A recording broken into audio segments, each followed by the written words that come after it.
be bad times sober. Broke a map dot's heart when it disappeared over my shoulder. I've been headstrong, right and dead and wrong. Good with God, but I dropped the ball. Spent my whole life holding on. But even when I fell off, the ride was worth the fall. The fall was worth the smiles. The smiles were worth the tears. Tears were worth the miles. Miles were worth the pain. Pain was worth it all. It's all worth this life. Life is worth the ride. The ride is worth the fall. Had some nowhere near it, and some almost was it. Left some mamas in tears, and some daddies still cussing. Just what I should have done and what I could have been, even knowing now what I didn't know then. I climb back home again. The ride is worth the fall. The fall was worth the smiles. Smiles were worth the tears. Tears were worth the miles. Miles were worth the pain. Pain was worth it all. It's all worth this life. Life is worth the ride. The ride is worth the fall.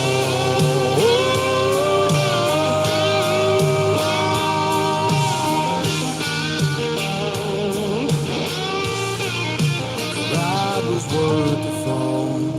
The fall was worth the smiles. The smiles were worth the tears.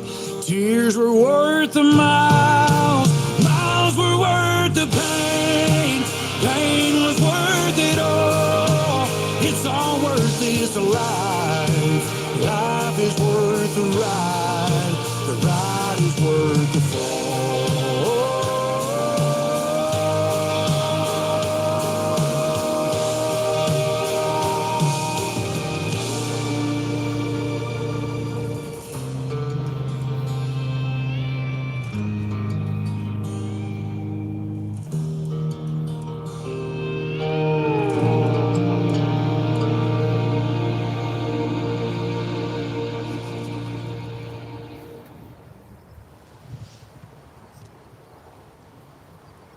There are always horses that need new shoes, crooked feet that need a little trim.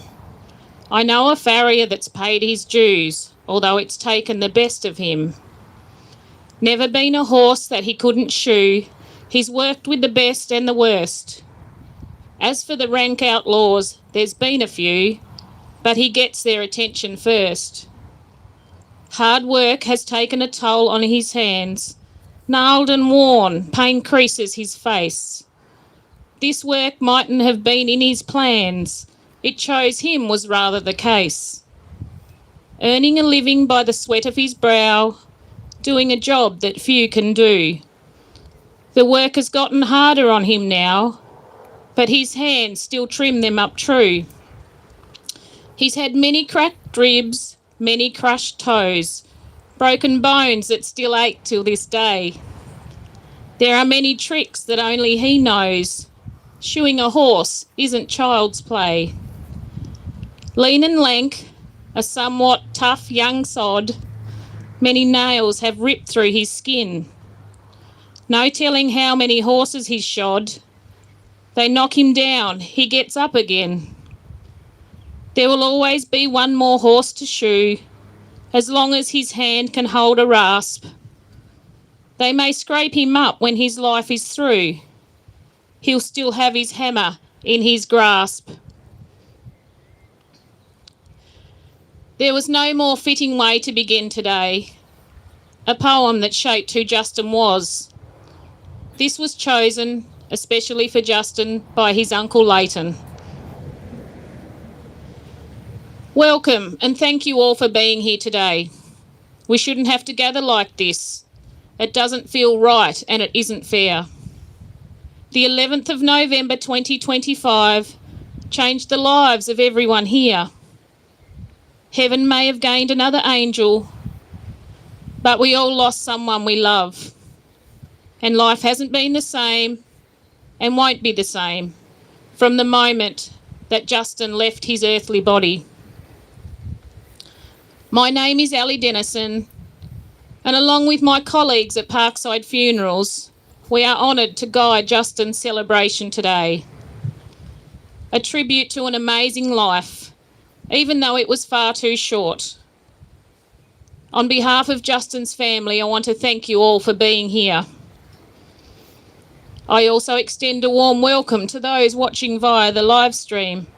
Whether you're watching now or in the days ahead, your presence matters, and it's felt here just as deeply. Following our service, you are warmly invited to join the family back at the Smithton Club in Smith Street for refreshments and the sharing of stories. As a sign of respect, I kindly ask that you ensure your phones are switched to silent.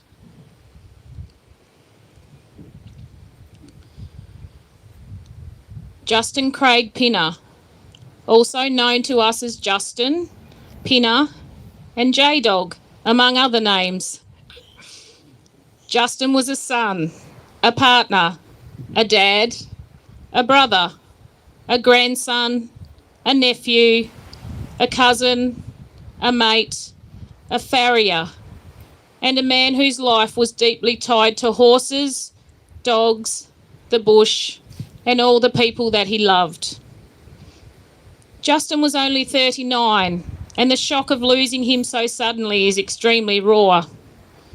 There's no quick way around that pain, but what we can do, and what we're here to do, is to honour the man he was, celebrate the life he lived, and surround the people who loved him the most with our support. Justin was born on the 10th of April 1986 in Burnie, the much-loved son of Craig Pinner and Felicity Polk, brother of Cameron and half-brother of Jared and Benjamin. He was the loving partner of Taylor, devoted dad of Mia, and stepdad to Ella, Maya and Alora. He was the grandson of Vern Polk and Marlene Polk and the late Reg and Joyce Pinner. A loved nephew, cousin, and a loyal friend to many.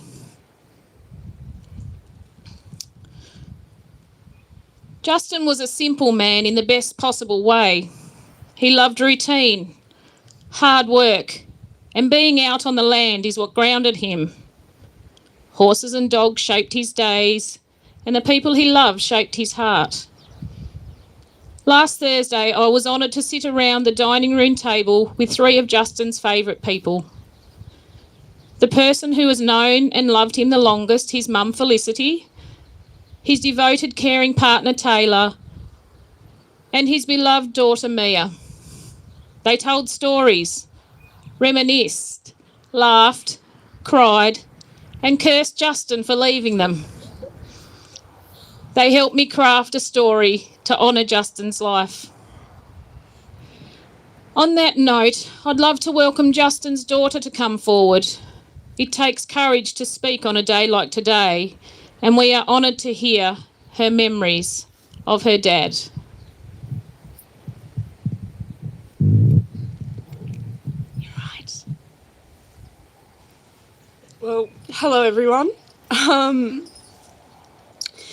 I don't really know what to say, but I have written up a little something of all my favourite memories of Dad and myself. Words cannot describe the loss everyone is going through. For some, you've lost an incredible farrier, a best friend, a brother, a son, a loved one. My life has shifted completely. Dad will always be a part of me. He has taught me as much as he could teach over the last 17 years of living, from putting me on the back of a thoroughbred since I was a newborn to teaching me how to drive. However, he will never get to teach me how to overcome the grief I have faced over the last 2 weeks.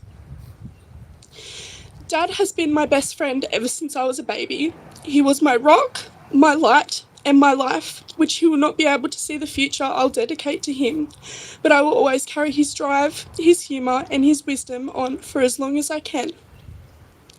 When I was younger, Dad would take me to the yellow shop in Longford, and he would always get us a bag of red licorice and rainbow sour straps, which, regardless of what time of the morning it was, it would get us through until we left the stables. Dad had always loved the outdoors, growing up on a farm and running along the hay bales, and Dad finding a water snake in the dam Ella and I would swim in, which absolutely caused havoc. Every Christmas, we would go down to the family shack in Tema and ride the motorbikes for hours. He would fish for days at a time and loved a good flounder with Grandad. Towards the end, he spent countless of hours in Tomahawk on Motree, which he absolutely adored, and going out bush to shoot shit and hunting overall. I would spend hours in the shed as he played the Eagles, specifically Take It Easy, whilst I begged him to let me create something out of cut-offs of wood, which I obviously did, and it was a wonderful boat. Dad loved his woodwork and manly craft stuff, such as welding, building things, and renovating. He was an incredible handyman. Dad always had so much patience when it came to animals, which truly shone through ever since he was younger. From helping Pop work his horses, to training his own and racing, to sheepdogs, and finally hunting dogs. He never had the patience for people who couldn't do the speed limit though. Dad would take me to many places, thank you to his clients, which had allowed him to have a passion to explore a lot more of Australia. When we went to Ellie Beach, we snorkeled in the Great Barrier Reef, and I went off swimming, looking at the coral, and he freaked out thinking he lost me when I was just off with the fish. I also got to drive the speedboat, so that was pretty cool. And regardless of the money I made him spend on concerts and trips, we sung our heart out and cheered at the Melbourne Cup, which he finally got to see after years of nagging to go. From bawling our eyes out to Dean Lewis together to singing our hearts off at Luke Combs, he was always down for an adventure. Dad was such a girl dad, from taking me shopping in Melbourne and complaining that I was taking forever, to turning my back because I couldn't reach. He would always let me rant about my issues, whether it was work drama, school drama, friend drama, to which he established his shit list. I'm sure you're off that now, don't worry guys. Regardless of what he had and didn't have, he always made sure I had the world in the palm of my hands. I truly don't know what to do without you, Dad. You are my everything. Your legacy will be protected and live on. I will carry on your love, strength, stubbornness, and wisdom, and I love you so incredibly much. Stay in touch with yourself down there, old boy.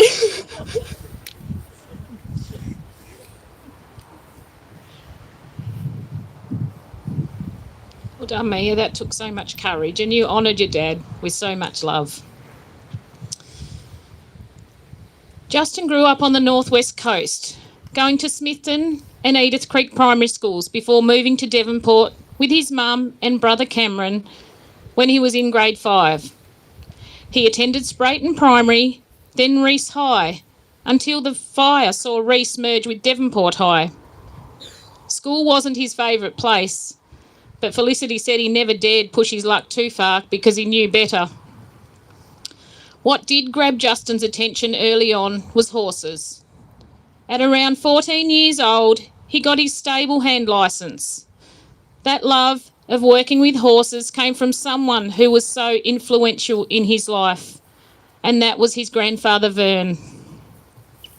This love of horses stuck with him for life.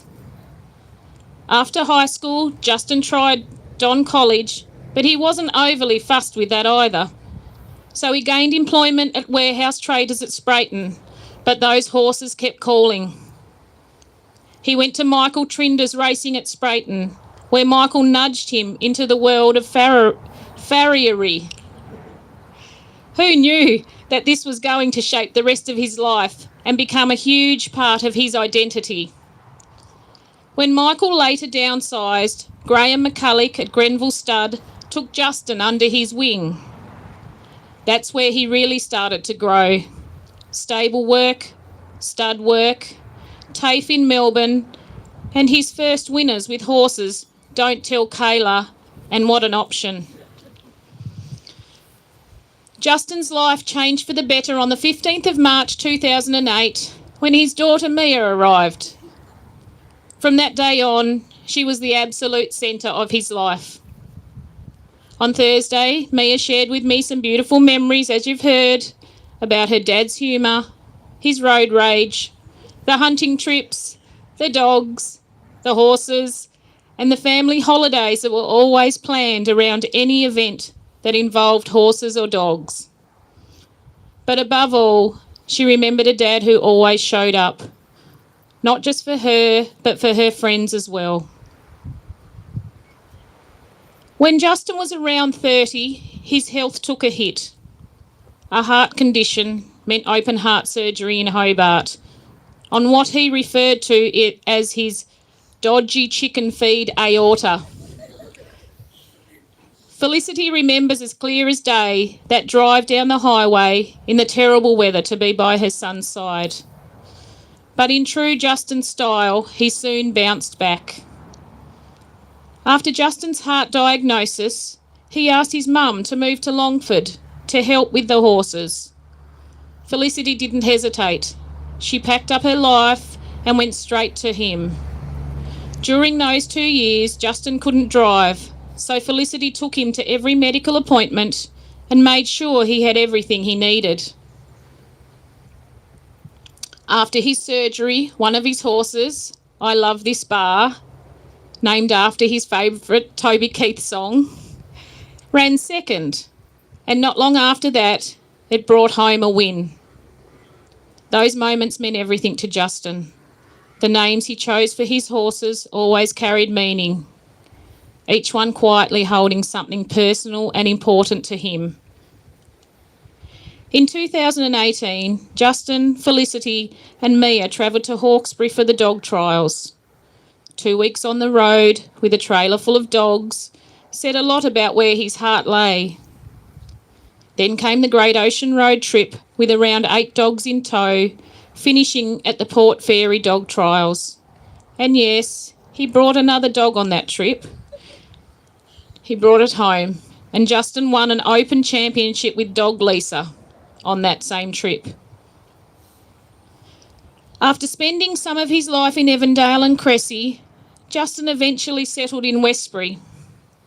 This is where he bought his home in 2019 and renovated most of it himself, proudly crediting his skills to his woodwork he learnt at school. And that is where he lived until this day. Justin fell in love with northeast Tasmania, which quickly joined his list of favourite places, right alongside Tema, Motree at Tomahawk and Scottsdale. One of his most treasured places, and where so many memories were made, was at the family shack at Tema, fishing with Reg and Craig. They would put out day nets, and Mia still laughs when she tells the story of the day that her dad caught a stingray. In late 2023, Justin returned to Hobart for a heart appointment, and that is when his health took a downturn. But not letting that news slow him, he found his next adventure working at Motree Thoroughbred Stud in Tomahawk. This became part of his much-loved routine. He would stay overnight, prepping yearlings' feet prior to the sale, assist with the breeding program, and become a reliable and invaluable part of the team. Each day that started with a Y, you could find him at Motree, and possibly some days before or after. His trips to Motree would often start with his sausage and egg McMuffin from Macca's and a latte with 2 sugars. That would be followed up with his sweet treats from the Scottsdale Bakery at Newnham, one of his favourite places to visit on his commute. Justin's coffee ritual will always be a fond memory for Taylor, as she would watch him poke extra holes in the takeaway coffee lid with horseshoe nails so it would cool faster and flow better. Those nails came in handy for many things. Justin loved camping, as long as he had his 12-volt electric blanket with him. He loved hunting, which grew from his pop Reg and his dad Craig. He had all the patience in the world with dogs and horses, which Mia found interesting as his patience for everything else wasn't so great. Another part of Justin's routine was Sundays at the Mowbray Racecourse Trots, where he had his all-time favourite, Saveloy. He loved Saveloys. He hated roast pork. He wouldn't eat pork sausages, but he loved bacon and ham. He was a West Coast Eagles man, and his racing colours followed suit. Justin also loved his trusty diary, the old-fashioned kind. Everything was written in pencil, often in shorthand that only he could fully decipher. In it were his 6 weekly farrier rounds, his routine mapped out with care and commitment. That diary is a reminder of the enormous gap that he leaves behind in the lives of the people whose horses that he tended so faithfully. In May of 2025, one of Justin's best chapters started when he met Taylor. Their romance started with a wink-face message. Even though their union was only for a short time, it felt like they had known each other forever. Mia was the quiet matchmaker behind their connection, encouraging her dad to get a partner as he was driving her insane.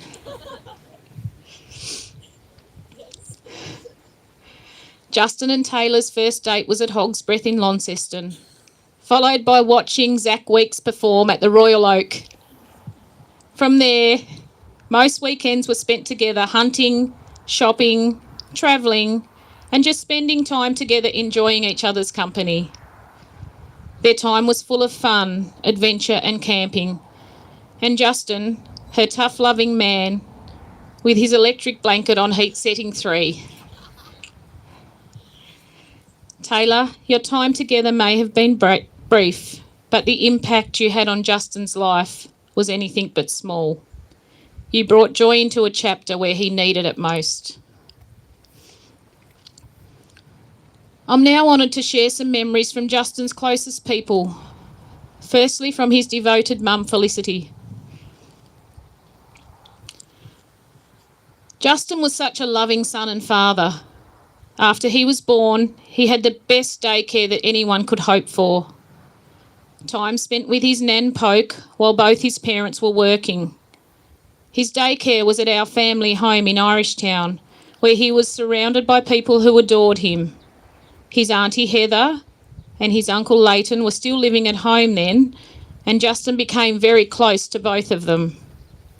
At age 2, Justin would go shopping with Nan Poke on a Friday, as Nan took her parents shopping that day. His great-grandfather would ask Justin, "What would you like for lunch?" And Justin's reply was always, "Party cake and Marmite soup." As time went on, Justin couldn't wait for Pop Vern to come down to Smithton so he could go back to Devonport in the horse truck and go on the boat to Melbourne with a load of horses. Justin loved to go to the shack at Temmer with Grandad Reg, Auntie Chris and the family. Justin was around 3.5 when his brother Cameron was born. When Cameron was 3 weeks old, I went outside to hang the nappies on the clothesline, and then Justin appeared with Cameron in his arms. Justin said, "Mum, he was making a noise." I couldn't say anything to that in fear that he may have dropped Cameron. Justin had only been down to my place a couple of weeks ago and cut a nice-sized tree down for me. In return, I had to cook him a hot lunch of silverside and vegetables. His mate Webby was with him and they done a great job. There will be no more hot lunches for me to cook now. On Monday night, the 10th of November, Justin called me and talked for about an hour about everything possible.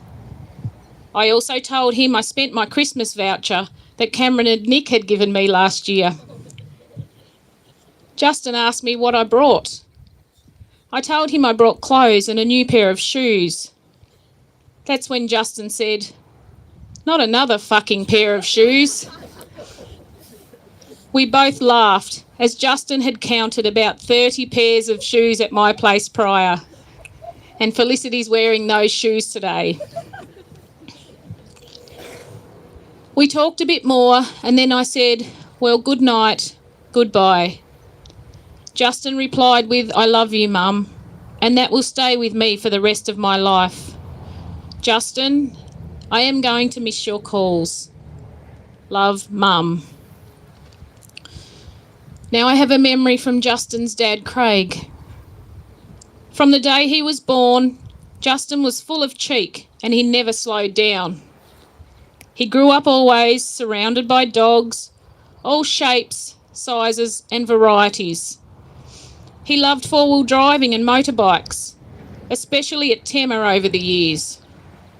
I tried to teach him how to dive and he got some weed wrapped round his leg. He panicked and he never went diving again. But that did not change his love of eating crayfish and abalone. Shooting became a passion, whether it be wallabies, deer or ducks. I told him many a time to slow down, but that was not his way. I always said he was supposed to bury me and not me bury him. Here for a good time, not a long time. Love, Dad.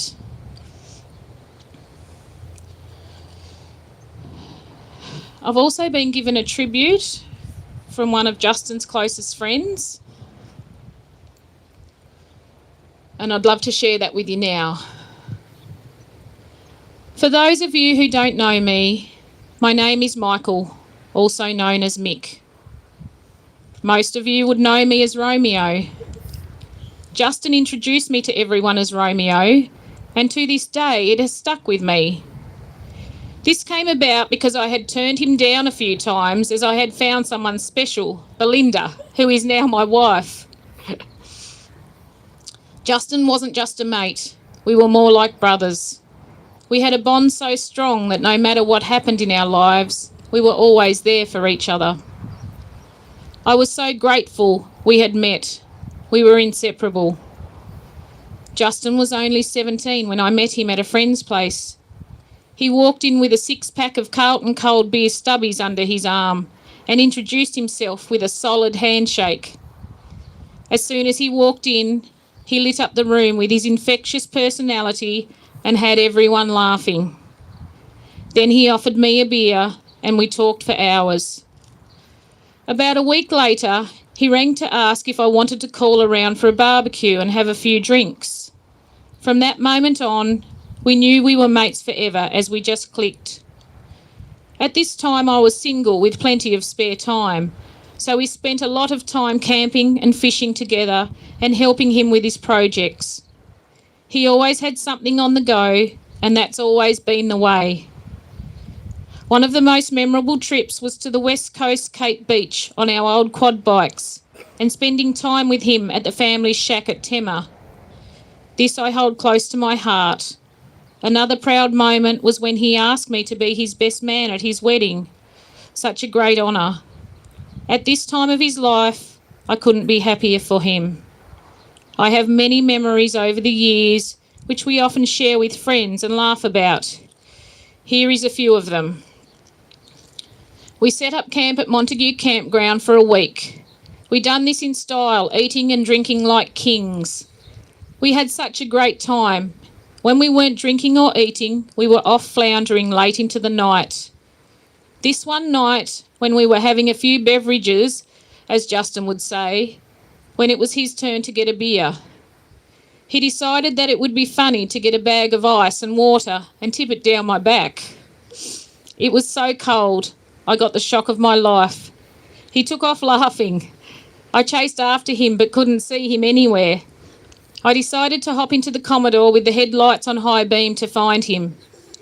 He came hopping out laughing, saying, "Stop, stop, I've tripped over a wallaby and twisted my ankle."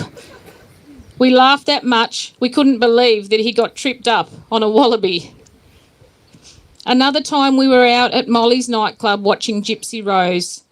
Justin was always the life of the party. Justin and Belinda, my wife and I were all dancing together and we noticed a woman on crutches. She was about Justin's waist height, so Justin, being Justin, decides to go ask her for a dance. Well, he had her through his legs, up over his head. He danced her legs off. Everyone was clapping and cheering them on. It was like she had come to life. She loved it.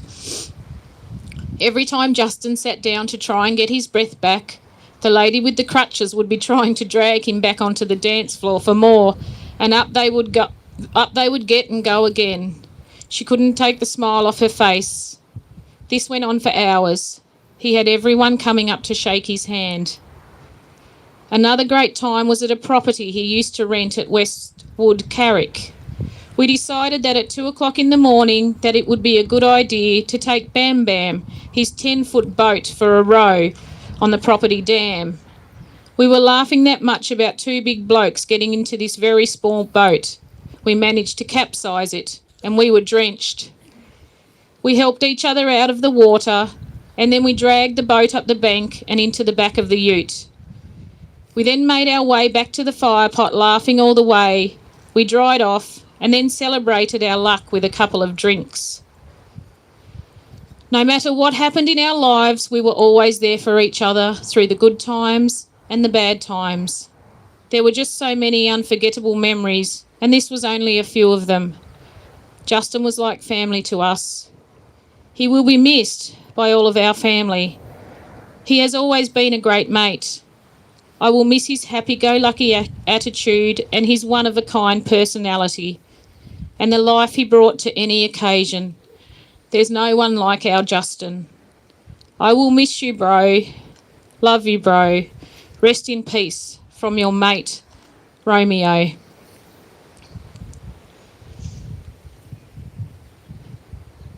The 11th of November 2025 started as a normal day for Justin, heading to Motree. It started as normal with his sweet treats from the Scottsdale Bakery at Newnham before his heart grew tired. Today, I want to leave you with a question. What would you do if you knew you were living your last day?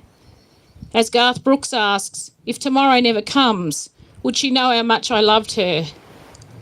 Justin made sure the people he loved did know, and that is what matters most. Before we move to the final part of our time together, I'd like to give you a brief moment to be still. This is the hardest part of our service, where we say what seems to be the final goodbye. But just remember, Justin has left his earthly body, just like shedding his winter coat ready for summer. He has moved on to his next chapter. I'm sure he is breaking in mares and foals, shoeing and trimming somewhere in his perfect paradise. I'd like to share a few words about grief and about how we can best support Justin's family in the days and months ahead. People mean well. We offer advice. We say how strong someone is, and we say things like, they'd want you to be happy, or at least they're not suffering. We talk about closure, about moving on, and about staying positive. But there's one thing. Until you've sat in the front row at a funeral, until you've looked at the casket and felt like your world has cracked open, until you've had to say goodbye when you weren't ready, you don't really know. You don't know how grief rearranges every part of you. You don't know how long the silence lasts after everyone else goes back to normal. You don't know what it's like to carry someone in your heart because you can no longer carry them in your life. If you haven't been there yet, that is something to be grateful for. And we hope that day doesn't come for you for a very, very long time. But for this family, that day is here. Their world has changed. Nothing feels normal. So in the weeks and months ahead, they don't need us to tell them how to grieve. They don't need us to fix it or to find the right words, because there aren't any. What they need is people who will simply be there for them, people who will sit with them, walk beside them, People who will listen to the same story more than once and not rush them to move on. People who are willing to say nothing at all and just hold space for them. Today, and in the days to come, the greatest gift that you can offer this family is your presence. You don't need to say anything special. You just need to be here, be kind, and to listen.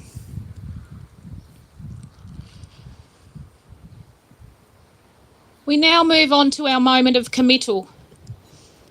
Let us pause, breathe, and offer Justin back to the earth in which he came, with our love and respect.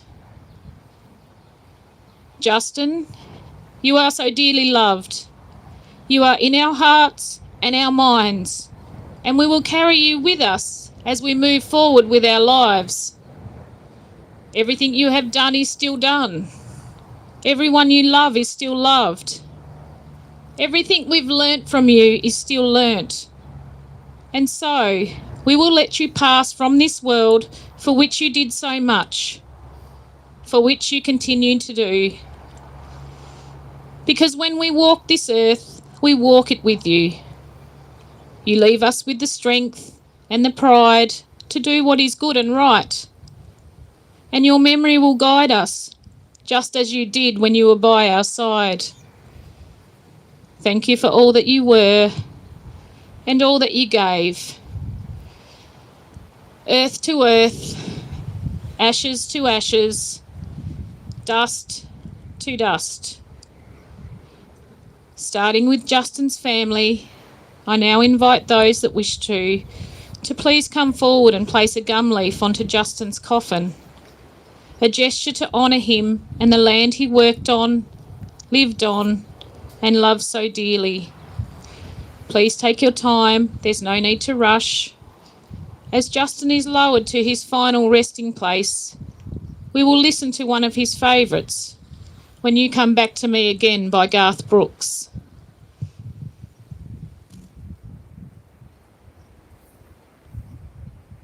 Early morning, there's a message on my phone. It's my mother saying, darling, please come home. I fear the worst. How could you leave us all behind? There's so much to say, but there's so little time. So how do I say goodbye? Someone who's been with me for my whole damn life. You gave me my name and the color of your eyes. See your face when I look at mine.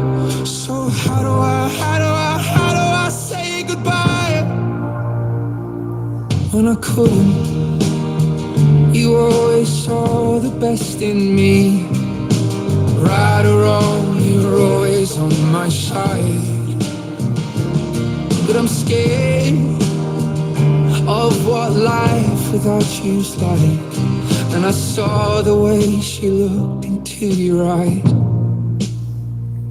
And I promise if you go, I will make sure she's alright. So how do I say goodbye? Someone who's been with me for my whole damn life. You gave me my name and the color of your eyes. See your face when I look at mine. So how do I say goodbye? And there's no way you could ever let me down. Gonna steal some time and start again. You'll always be my closest friend. And someday we're gonna make it out. Just hold the light. Just hold the light high. So how do I say goodbye to someone who's been with me for my whole damn life?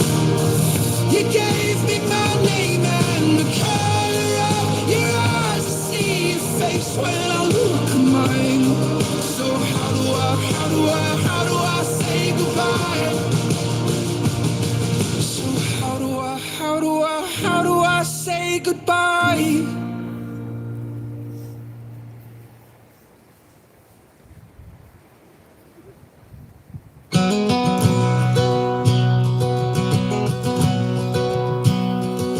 There's an old man in a lazy boy, TV on a western, fast asleep.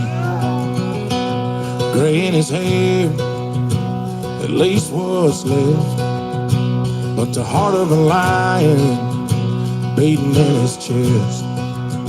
And there's a little more slow in his go, a little less rock in his roll these days. But I remember him 10 feet tall and bulletproof, throwing me a ball in cowboy boots. A whistle and the dog started running, a whispering mama starts blushing, a wrench in his hand and a beer in the other. I couldn't make the man any tougher, and that ass on his chest is starting to fade.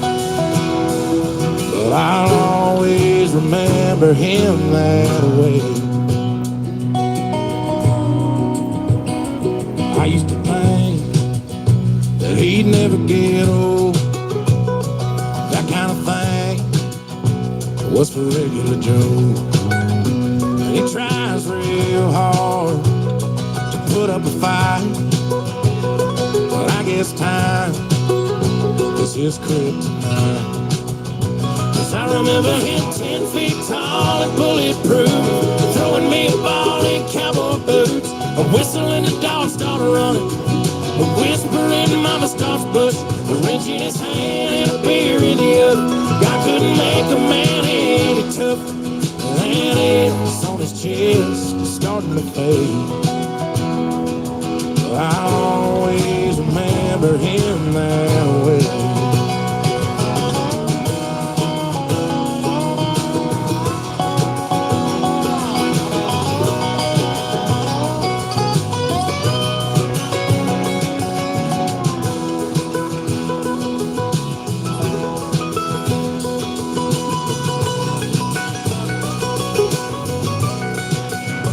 There's a little more slow in his go, a little less rock in his roll these days.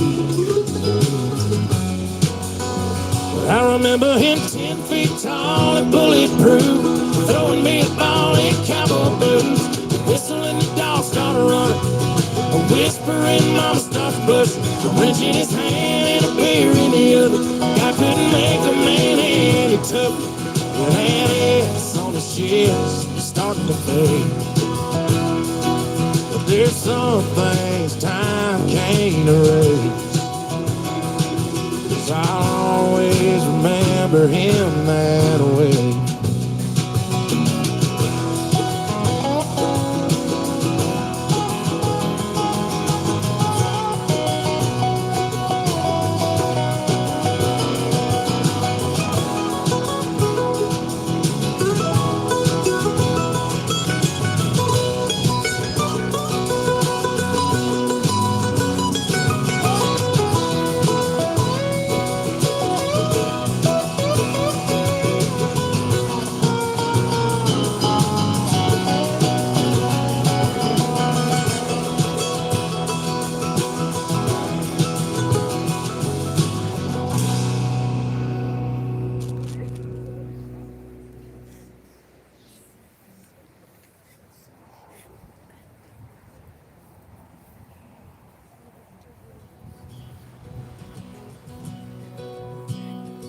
There's an old man in a lazy boy, TV on a western, fast asleep. Gray in his hair, at least what's left, but the heart of a lion beating in his chest. And there's a little more slow in his go, a little less rock in his roll these days. But I remember him 10 feet tall and bulletproof, throwing me a ball in cowboy boots. A whistle and the dog started running, a whispering mama starts blushing, a wrench in his hand and a beer in the other. I couldn't make a man any tougher, and that ass on his chest is starting to fade. But I'll always remember him that way.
As we leave Justin here in peace, may we carry him with us in the small everyday moments.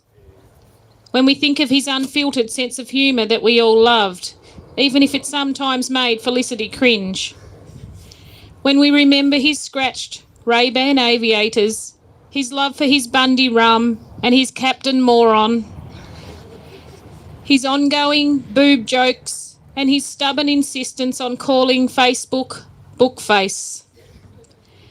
These are the little things that made him who he was, and the things that will keep him close for each of you. On behalf of Justin's family, thank you for your support, your presence and your kindness over these past days. They will need that same comfort and care now more than ever as they learn to navigate their life without Justin. The family would now love for you to join them for refreshments at the Smithton Club. A chance to keep sharing stories, to look after one another, and to stay close. And in Justin's own final words, keep in touch with yourselves. Thank you.